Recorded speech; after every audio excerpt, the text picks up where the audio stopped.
Hey everybody, this is the final part in a 5-part series all about the 22 rules of storytelling from Pixar and how we can apply them to our songwriting. Today's video, let's take a look at number 18. You have to know yourself. The difference between doing your best and fussing. Story is testing, not refining. Everybody says know yourself and know what you want, but it's probably the hardest thing, at least in my opinion, in what you can do in life. When you set a goal for yourself and you start to aim for that goal, things change along the way. And when you arrive at that goal post or that finish line, you're a completely different person than the person you started as. And when you get to that goal line, that goal that you had, it may no longer be applicable to you, or your goals have changed in the process of it trying to approach this other goal. So that's why a lot of the times when you get to the finish line, you're like, I thought this was gonna make me happy accomplishing this. Why hasn't it? It's because you're now looking to the next goal already. In accomplishing that goal, maybe you've changed as a person, maybe it wasn't exactly what you thought it was gonna be. Life is a constant state of change and flux, and it's very hard to be happy in the long term. The most you can hope for is to be happy in the short term, which is another reason I always say to make sure you do something that you want to do today, because from hour to hour, those wants that you have could change, and those long-term wants and goals and dreams could change as well. And it's very hard to know what you want and when things change. For me, one thing I've struggled with the channel is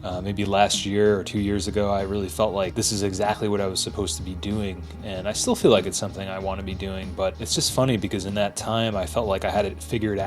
And as time has gone on and I've done this longer, not only has the goalpost changed, I suppose, but also maybe what I thought I knew was only the tip of the iceberg at that point. Maybe what I thought I had figured out about myself and what I wanted was only the tip of the iceberg at that point. And I wasn't seeing the forest for the trees, is that the saying? What has really happened is that I've changed as a person, I've evolved as a person, and now my goals are different. Even though I'm still wearing the same sweatshirt that I've worn in almost all the videos, I'm different. The sweatshirt it may be the same, but I'm different. I think knowing yourself and knowing when things change in yourself and recognizing those changes, I think I've been getting better at it, but I'm not sure if it's something you ever truly master. I guess the big part I take away from it is knowing yourself and knowing when you're doing your best work and when maybe you're not working so much and just overthinking things. What would a 424 recording video be without a mention of Mac DeMarco? An interview with Mac DeMarco I read or heard where he talked about wanting to write like fuzzy kind of pop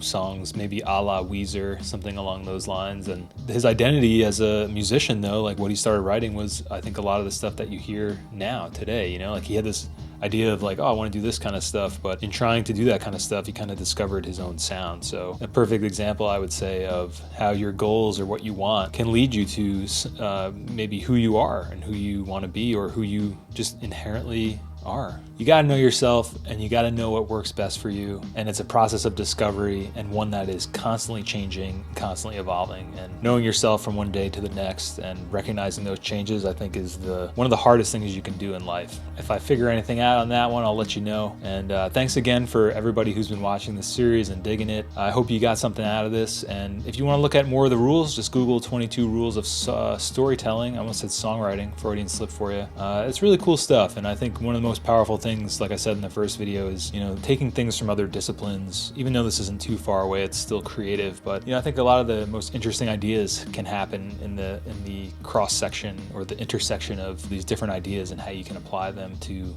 what you're doing. Look outside of your realm, look outside of your creative world to see if there's anything else you can apply to it. Yeah, I really like these rules of storytelling, even though I'm applying them to songwriting. I think it's a really cool activity, and I've definitely learned a lot about myself and use this for my art and songwriting. So I hope you enjoyed it, and we'll catch you on the next one, all right?